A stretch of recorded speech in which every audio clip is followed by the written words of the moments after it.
O duplo etérico, Arthur Powell. Capítulo 3. Os centros de forças. No duplo etérico, assim como em cada um de nossos corpos, encontram-se certos centros de força ou chakras, segundo a denominação sânscrita, palavra que significa roda ou disco giratório. Os chakras estão situados na superfície do duplo etérico, a cerca de 6 milímetros da superfície do corpo físico. Ao olhar clarividente, aparecem como depressões em forma de píris, constituindo vórtices.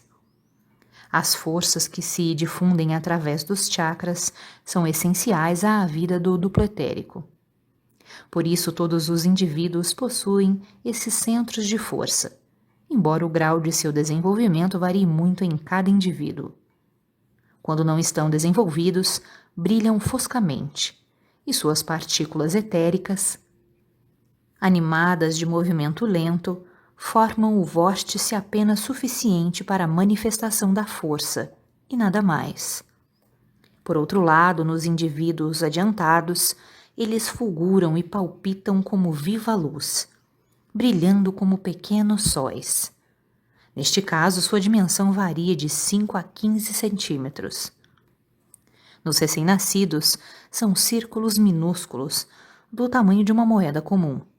Pequenos discos, que mal se movem e escassamente brilham. Os chakras etéricos têm duas funções distintas. Uma, absorver e distribuir o prana no corpo etérico, e daí ao corpo físico, para manter a vida deste. A segunda função consiste em trazer à consciência física a qualidade inerente ao centro astral correspondente. A impossibilidade de transmitir à memória cerebral física a lembrança das experiências astrais explica-se pelo insuficiente desenvolvimento dos centros etéricos. Muitas pessoas perfeitamente despertas e conscientes no plano astral levam existência ativa no corpo astral. Entretanto, ao voltarem ao corpo físico adormecido, dificilmente uma recordação mínima da vida astral se lhes infiltra no cérebro físico. E isto porque a ponte etérica necessária não está construída. Quando os centros etéricos estão completamente desenvolvidos, o cérebro conserva a recordação integral das experiências astrais. Parece não haver conexão alguma entre a atividade e o desenvolvimento dos chakras etéricos de um lado e as qualidades morais do outro. Os dois desenvolvimentos são perfeitamente distintos. Cada centro do corpo astral corresponde a um centro etérico. Porém, como o centro astral é um turbilhão ou vórtice a 4 dimensões, estende-se em direção diferente. Por conseguinte, não é coextensivo com o centro etérico, embora em parte coincida com ele. Os centros etéricos estão sempre situados na superfície do corpo etérico, porém o centro astral está frequentemente no interior do corpo astral. Diagrama 6. Estrutura do centro de força. 1. Forma. Centro de força girando rapidamente. 2 a 6 polegadas, segundo o seu desenvolvimento. Já vimos no capítulo 2 que há 7 variedades de prana, cada uma encontrando-se representada em todos os chakras. Porém, cada variedade predomina grandemente sobre as outras, em cada chakra. O prana precipita-se perpendicularmente no centro do chakra. Jorra seria talvez o termo mais preciso, pois a força passa do plano astral para o etérico.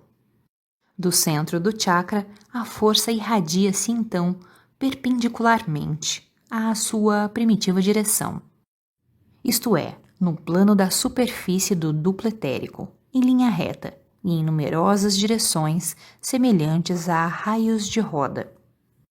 O número destes raios difere com o chakra. Os raios dividem o chakra em vários segmentos, como pétalas de flor. Daí que nas obras hindus os chakras sejam descritos como semelhantes a flores. Assim como um ímã enrolado por um fio de indução produz neste fio uma corrente cuja direção é perpendicular ao eixo do ímã.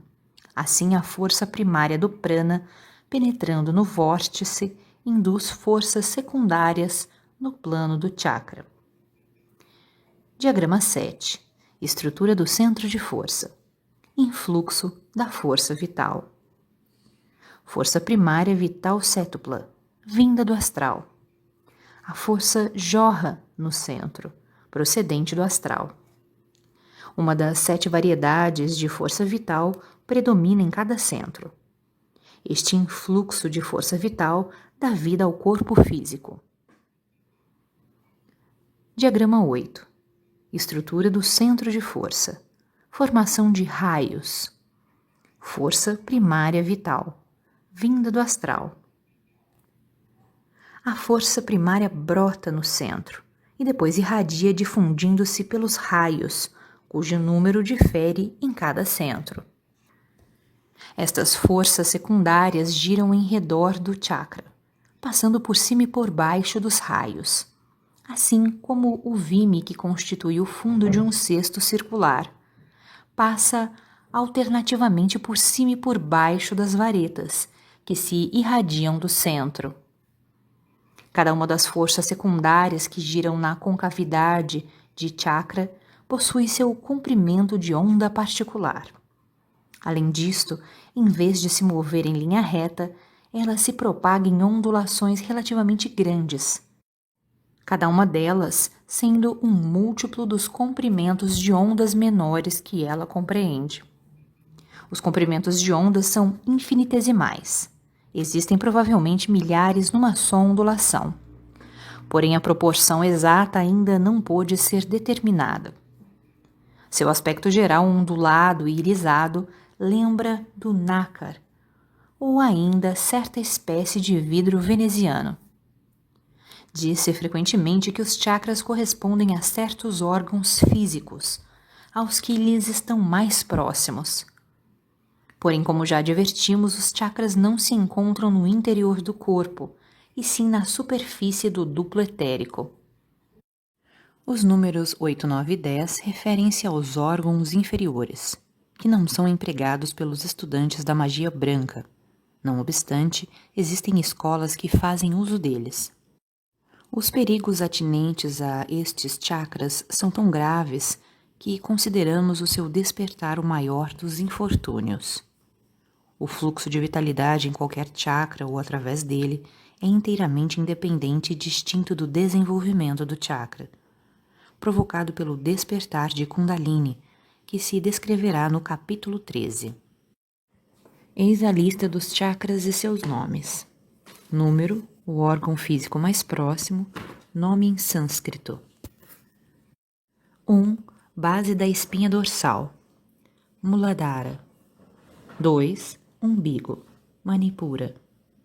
3. Baço, Svadhisthana. 4. Coração, Anahata. 5. Garganta, Vishuddha. 6. Entre os supercílios, Ajna. 7.